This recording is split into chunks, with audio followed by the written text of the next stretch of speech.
Bismillahirrahmanirrahim. Assalamualaikum warahmatullahi wabarakatuh. Apa kabar? Merdeka. Ya, sahabat sinergi dimanapun Anda berada, seringkali ketika kita sedang presentasi ataupun menjelaskan tentang bisnis ini, ada satu pertanyaan yang sering membuat kita kehilangan kata-kata, kehilangan kalimat, kehilangan gairah, bahkan langsung down. Apa itu? Ketika ditanya, ini MLM ya? Kebanyakan mereka yang ketika ditanya seperti itu langsung drop, langsung down, langsung kehilangan kalimat. Karena apa? Karena rata-rata mereka juga masih menyimpan paradigma negatif, masih menyimpan image negatif di dalam dirinya tentang bisnis MLM. Kalau dia tidak menyimpan image negatif tentang bisnis MLM, mungkin dia tidak akan down dengan pertanyaan seperti itu. Itu adalah pertanyaan yang biasa sebenarnya. Meskipun itu pertanyaan yang biasa, tetapi kalau kita masih menyimpan paradigma negatif, maka itu menjadi pertanyaan yang mematikan, pertanyaan yang skakmat dari situ. Nah, sahabat sinergi semuanya, maka kali ini saya ingin memberikan pemahaman tentang bisnis MLM atau bisnis network. Ya, sebenarnya kadang-kadang ketika orang bertanya, ini MLM ya? Itu kalau kita sudah menyimpan image negatif, maka kita nggak ngerti harus mengatakan apa. Tapi kalau kita tidak punya image negatif, maka kita akan mudah saja mengatakan, lah kalau menurut Bapak MLM itu kenapa sih? Atau bila ditanya, oh Bapak pernah jalankan bisnis MLM? Atau pertanyaan-pertanyaan lain yang biasa-biasa saja.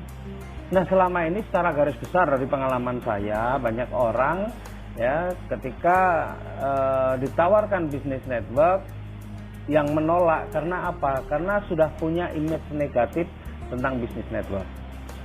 Image negatifnya apa? Image negatifnya ada kurang lebih lah ya, 5 ini. Yang pertama adalah cari-cari orang. Enggak lah, kita harus cari-cari orang. Sebenarnya masalah cari-cari orang itu masalah biasa ya, masalah cari-cari orang ini pekerjaan pengusaha. Saya sejak tahun 93 sudah menjadi seorang wira swasta, menjadi pengusaha. Ya. Nah, pekerjaannya apa? Pekerjaan cari-cari orang. Dulu saya punya usaha tour and travel, ya, tamu-tamu domestik. Kerjanya apa? Ya cari-cari orang yang mau wisata. Yang wisata itu orang atau bukan? Orang, berarti cari-cari orang. Saya juga pernah menjadi distributor handphone, punya toko handphone. Ya. Kerjanya apa? Ya cari-cari pembeli. Lah pembelinya orang atau bukan? Orang. Ya, jadi cari-cari orang biasa. Bahkan yang punya sekolah, cari-cari murid. Muridnya orang atau bukan? Orang. Ya, yang punya dagangan cari pembeli. Pembelinya orang. Kemudian yang punya pesawat sekalipun, dia cari penumpang. Nah, penumpangnya orang atau bukan? Orang. Jadi persoalan cari-cari orang itu sebenarnya adalah persoalan pengusaha. Jadi kalau pengusaha memang kita sudah latar belakang pengusaha, maka istilah cari orang itu bukan kendala. Nah, kita cari apa? Kita cari partner. Nah, di dalam bisnis ini Bapak Ibu mau cari partnernya orang atau bukan? Kalau Bapak Ibu pengen cari partnernya orang, ya berarti cari orang. Ya. Nah, jadi sebenarnya untuk yang pertama ini adalah biasa, wajar, karena Bapak Ibu semua sedang menjadi seorang independent business owner. Jadi Bapak Ibu sedang berlatih menjadi pengusaha. Maka yang namanya cari-cari orang itu satu hal yang biasa. Kemudian orang bilang ini, harganya mahal. Ya kita tahu di pasaran itu untuk produk yang hampir sama pun harganya bervariasi. Contoh obat ada obat generik, ada yang bukan generik. Harganya wah beda jauh. Bapak Ibu beli mobil, sama mobilnya, tapi setiap mobil harganya beda-beda. Ada yang mulai harga cuma ratusan juta, ada yang sampai miliaran. Jadi kalau bicara harga, itu sebenarnya sangat relatif. Harga itu mahal atau tidak, itu harus dikorelasikan dengan manfaat. Nah, alhamdulillah produk kita ini manfaatnya luar biasa. Jadi orang pakai produk kita, maka tinggal dikorelasikan. Uang yang kita keluarkan ini, ya, sesuai nggak manfaatnya? Sebanding nggak dengan manfaat yang akan dirasakan? Alhamdulillah manfaatnya jauh lebih besar daripada uang yang dikeluarkan. Jadi untuk bicara mahal atau tidak itu sangat relatif, ya tergantung apa? Tergantung dari manfaat yang atau benefit yang kita terima dari angka atau uang yang kita keluarkan. Nih, kemudian tutup poin. Ya memang di bisnis itu hanya akan berjalan dengan baik ketika apa? Ketika juga terjadi pembelanjaan. Ya, nah Tetapi di bisnis kita, ya di BTBS, itu ada 3 plan A, plan B, plan C. Kalau untuk plan A, Bapak Ibu untuk dapatkan bonus sponsor, bonus pasangan, tidak perlu Bapak Ibu harus melakukan tutup poin. Tanpa tutup poin pun Bapak Ibu bisa dapatkan. Tetapi kalau untuk mendapatkan bonus di plan B, maka Bapak Ibu perlu tutup poin, karena bonus plan B ini adalah bonus dari repeat order. Nah, kalau Bapak Ibu tidak melakukan repeat order, maka Bapak Ibu nggak punya bonus plan B. Bonus plan B itu apa saja? Ya, bonus royalti generasi, royalti kepemimpinan, royalti prestasi. Itu Bapak Ibu hanya bisa dapatkan bonus di plan B itu kalau Bapak Ibu melakukan repeat order. Termasuk kalau Bapak Ibu di plan C bonus pengen dapat cruise, pengen dapat umroh gratis, ya, maka Bapak Ibu juga perlu melakukan repeat order tutup poin. Tapi tutup poin kita sangat murah Bapak Ibu. Tutup poin kita ini ada 2. Ya, repeat order kita ada 2, yang 350 atau yang 1.500.000. Jadi kalau Bapak Ibu tutup poin itu sebenarnya hanya untuk pembelanjaan pribadi, keperluan pribadi saja. 350 dapat 2 box, Bapak Ibu dapat produk nilainya 500.000. Ya, itu boleh untuk konsumsi pribadi atau keperluan pribadi juga nggak ada masalah. Dan enaknya kita nggak ada side volume, nggak ada apa ya namanya harus belanja yang kalau peringkat tertentu belanjanya harus lebih banyak lagi, itu nggak ada. Ya, jadi kita hanya cukup belanja tutup poinnya murah kalau kita pengen bonus di plan B ataupun plan C. Tapi kalau tidak mau bonus di plan B ataupun plan C, mau pengen plan A, bonus sponsor, bonus pasangan, Bapak Ibu juga bisa dapatkan, atau di reward prestasi juga bisa dapatkan. Ya, jadi mau tutup poin atau enggak terserah di sini, tapi masih memungkinkan kita untuk mendapatkan rezeki. Kemudian haram. Ya, alhamdulillah, kalau masalah halal haram sekarang kita ini nggak perlu berdebat. Kalau ada orang yang tetap masih berprinsip bahwa bisnis kita haram, ya sudah, ikuti saja mereka. Kalau memang kita juga mengikuti berprinsip bahwa bisnis kita ini haram. Tapi bagi mereka yang mengatakan bahwa bisnis halal, faktanya kita sudah mendapatkan fatwa dari Majelis Ulama Indonesia. Dan tentunya sekarang ini salah satu lembaga yang masih dipercaya untuk mengeluarkan fatwa dan diikuti oleh masyarakat Indonesia apa? Ya, Majelis Ulama Indonesia. Jadi Anda mau ikuti fatwanya siapa terserah Anda saja, tetapi fatwa yang berlaku secara nasional itu adalah fatwa dari Majelis Ulama Indonesia. Nah, sekarang bicara tentang yang kelima nih, menguntungkan yang di atas. Nah, ini kalau bicara menguntungkan yang di atas, ini memang analisanya panjang. Ya, Bapak Ibu perlu tahu bahwa bisnis MLM itu adalah sistem pemasaran. MLM itu bukan bisnisnya, MLM itu sistem pemasaran. Jadi di dalam bisnis pada umumnya, itu cara memasarkannya secara garis besar terbagi 2. Jadi begini, saya mau gambarkan secara sederhana saja. Ya. Nah, bisnis, ya, ini sistem pemasaran, itu bisnis itu perlu dipasarkan untuk bisa berkembang. Kalau nggak dipasarkan, ya tidak akan jalan bisnis itu. Nah, cara pemasarannya ada 2 secara garis besar. Yang pertama adalah dengan cara konvensional. Konvensional, ya. Nah, di bisnis konvensional ini, ya, seperti kita tahu dari pabrik, kalau kita misalnya contoh nih air mineral, ya, kita lihat ada truk yang membawa air mineral, terus kemudian kita stop, kita mau beli, boleh nggak? Nggak boleh.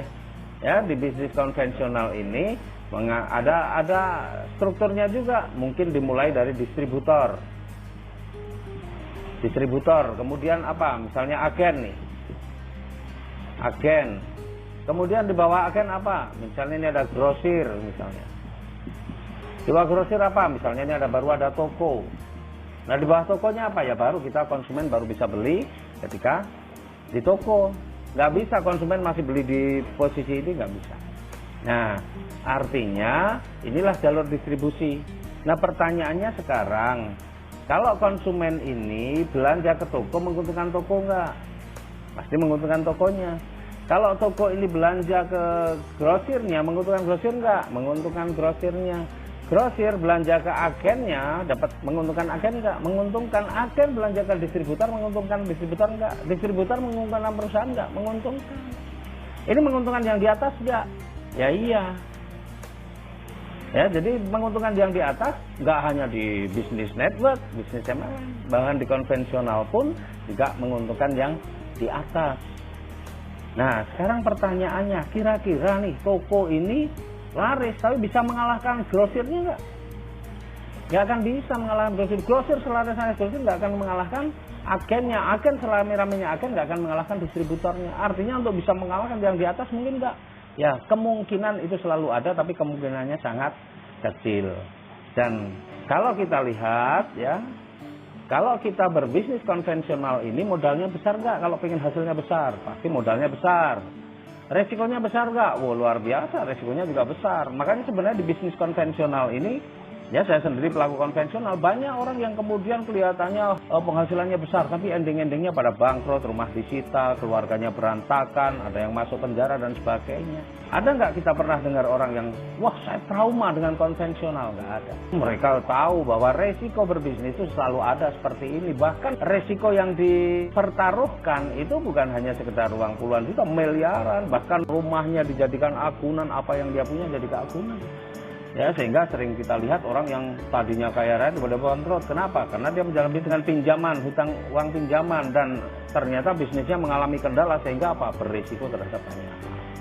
Ya, jadi ini modalnya besar, risikonya besar. Yang bawah menguntungkan yang di atas, iya. Yang bawah mengalahkan di atas, agak sulit.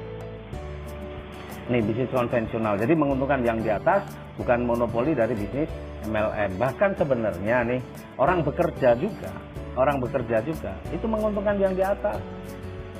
Seandainya Bapak Ibu jadi karyawan, kalau Bapak Ibu rajin, menguntungkan nggak kepala seksinya?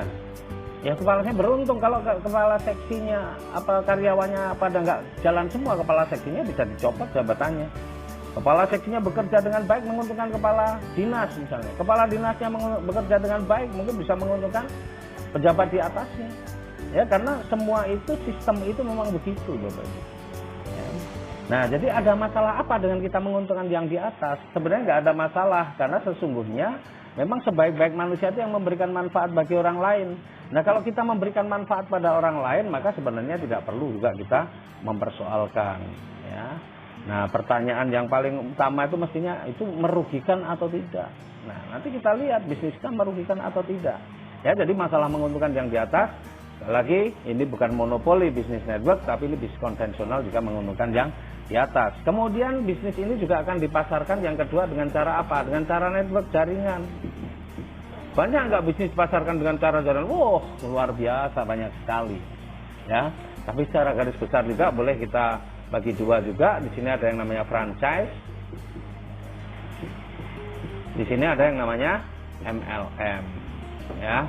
Nah, franchise contohnya apa? Banyak sekali. Mulai dari restoran yang difranchise-kan, lembaga pendidikan yang difranchise-kan, minimarket yang difranchise-kan.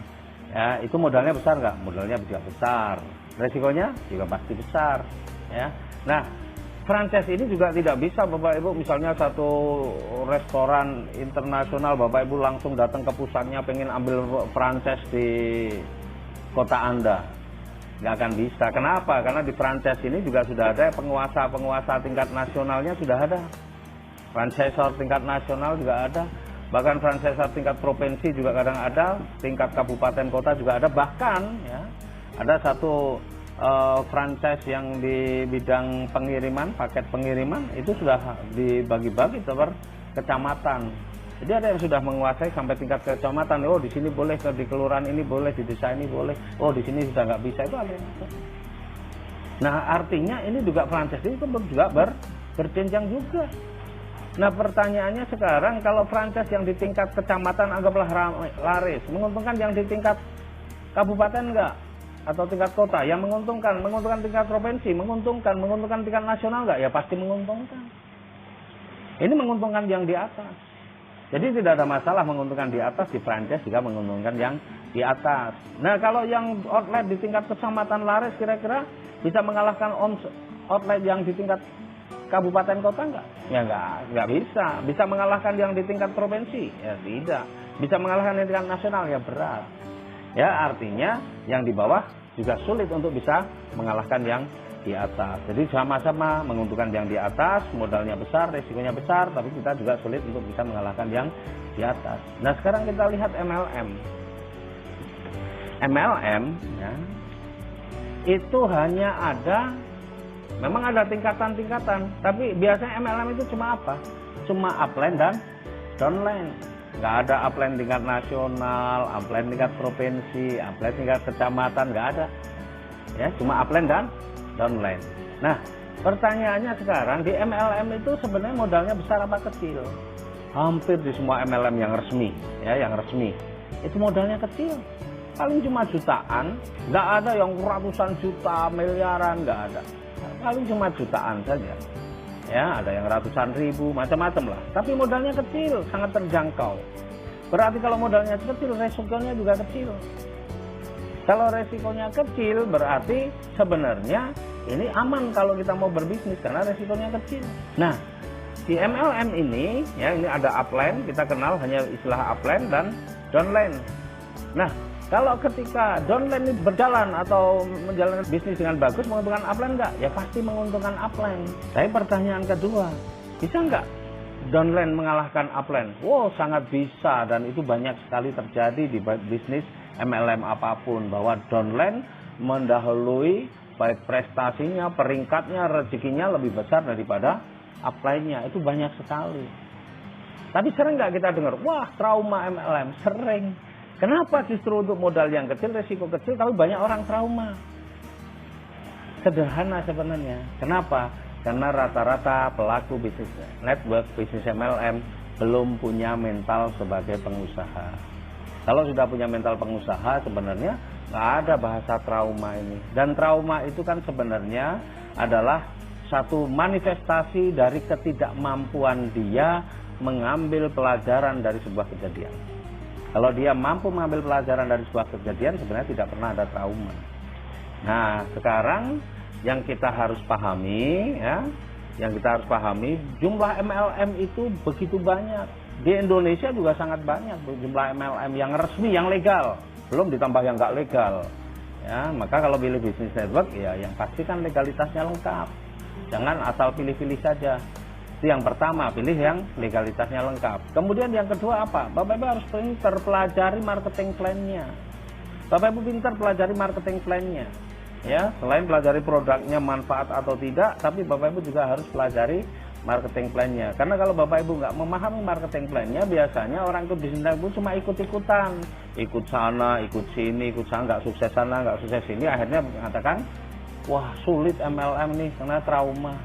Nah, maka kecerdasan memilih bisnis network itu juga penting, Bapak Ibu. Nah, alhamdulillah ya, kita ini selama ini, saya dan banyak teman-teman itu tidak salah pilih bisnis network. Makanya banyak sekali orang di PT Best, di Sinergi ini yang kemudian mendapatkan penghasilan yang luar biasa, bahkan bisa terbebas hutang riba, bisa umroh, bisa mengumrohkan, bisa haji, menghajikan, bisa bersedekah tanpa mikir-mikir, ya, dan sudah punya kehidupan yang jauh lebih bagus. Nah, ini bisnis MLM. Maka Bapak Ibu harus pahami ini. Jangan sampai kita juga masih menyimpan image bisnis network itu bisnis yang negatif. Nah, sekarang kita lihat di antara tiga ini sebenarnya untuk kita posisi yang paling menguntungkan posisi sebagai pebisnis konvensional, pebisnis yang di franchise, atau pebisnis network MLM. Ya, kalau saya sendiri, pengalaman saya di bidang konvensional sudah begitu panjang, saya melihat bahwa di bisnis network itu bisnis yang paling menyenangkan. Kenapa? Ya, kita dulu punya usaha, punya banyak karyawan, tetapi bagaimana kita mensejahterakan karyawan kita begitu sulit. Untuk menaikkan gaji saja menghitungnya panjang sekali. Orang yang sudah bekerja pada saya bertahun-tahun, jarang yang punya kehidupan yang luar biasa. Tapi yang menarik di bisnis network ini, ya, kita jalankan bisnis kita yang tidak perlu waktu lama, terutama di PT Best. Ini ternyata banyak sekali tim saya ini yang kemudian punya kehidupan yang jauh lebih bagus. Tidak perlu bertahun-tahun, bahkan hanya kurang dari 1 tahun juga sudah banyak, yang 1 tahun juga banyak, ya. Nah, artinya apa? Di bisnis network ini kita bisa mengangkat harkat martabat seseorang, ya. Tetapi sekali lagi, Bapak Ibu harus pintar memilih bisnis jaringannya. Oke. Nah, nanti bagaimana kita melihat analisa bisnis? Saya ada materi sendiri tentang analisa bisnis. Supaya apa? Supaya Bapak Ibu nggak gampang terombang-ambing, pilih bisnis A, pilih bisnis B, besok hari ini, besok bisnis C lagi. Ini macam-macam ganti-ganti. Akhirnya apa? Bapak Ibu bukan ikut mensejahterakan teman-teman Bapak Ibu, tapi ikut menyengsarakan karena mengajak mereka pindah ke sana, pindah ke sini, pindah ke situ. Akhirnya mereka nggak pada sukses, cuma capek. Sehingga akhirnya kalimat, ah kapok saya, trauma saya dengan MLM itu akan muncul. Maka cerdaslah memilih bisnisnya. Oke, terima kasih. Salam sinergi, go berkah, no riba. Billahi taufiq wal hidayah. Assalamualaikum warahmatullahi wabarakatuh.